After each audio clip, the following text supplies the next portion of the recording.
১৯৭১ সালে পাক সেনা ও তার দোসরদের পাশবিক নির্যাতনে বীরাঙ্গনা মুক্তিযোদ্ধা পচি বেগমের গর্ভে আসে মেরিনা খাতুন। লোকলজ্জার ভয় উপেক্ষা করে শেষ পর্যন্ত মেরিনার জন্ম দেন এ বীরাঙ্গনা নারী। ২০১৮ সালে রাষ্ট্রীয়ভাবে বীরাঙ্গনা মুক্তিযোদ্ধা খেতাব পান পচি বেগম। এরপর ২০২২ সালে যুদ্ধশিশু হিসেবে স্বীকৃতি পেতে মুক্তিযোদ্ধা মন্ত্রণালয়ে আবেদন করেন মেরিনা। পরে তাকে স্বীকৃতি দেওয়ার নীতিগত সিদ্ধান্ত নিয়ে মন্ত্রিসভায় প্রস্তাব পাঠায় মুক্তিযোদ্ধা মন্ত্রণালয়। মন্ত্রিসভার অনুমোদনের পর যুদ্ধশিশু হিসেবে স্বীকৃতি দিয়ে চিঠি দেয় মুক্তিযোদ্ধা কাউন্সিল। এক স্বীকৃতিতে বাবার নাম অজ্ঞাত রেখেই রাষ্ট্রের সব সুযোগ সুবিধা ভোগ করতে পারবেন মেরিনা।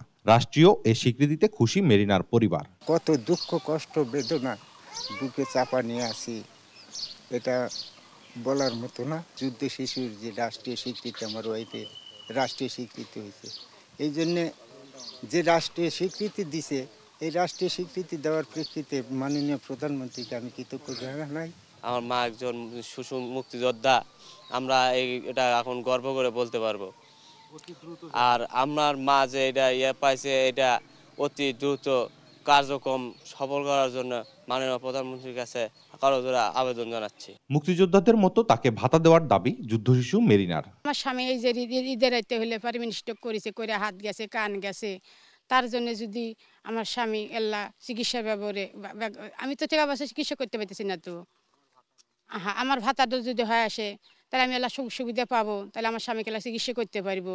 সরকারের নির্দেশনায় প্রশাসন যুদ্ধশিশুর দেখভাল করার আশ্বাস দিয়েছেন তারাস উপজেলার নির্বাহী কর্মকর্তা। সরকার যেভাবে নির্দেশনা দেয়, যেভাবে আদেশ দেয়, ওইভাবে এই যুদ্ধশিশুকে আমরা দেখভাল করার চেষ্টা করব। মেরিনার মাসিক ভাতা প্রদানের দাবিকে সমর্থন জানিয়ে সরকারকে ব্যবস্থা নেওয়ার অনুরোধ জানিয়েছেন স্থানীয় মুক্তিযোদ্ধারা। সায়েম উদ্দিন, দেশ টিভি, সিরাজগঞ্জ।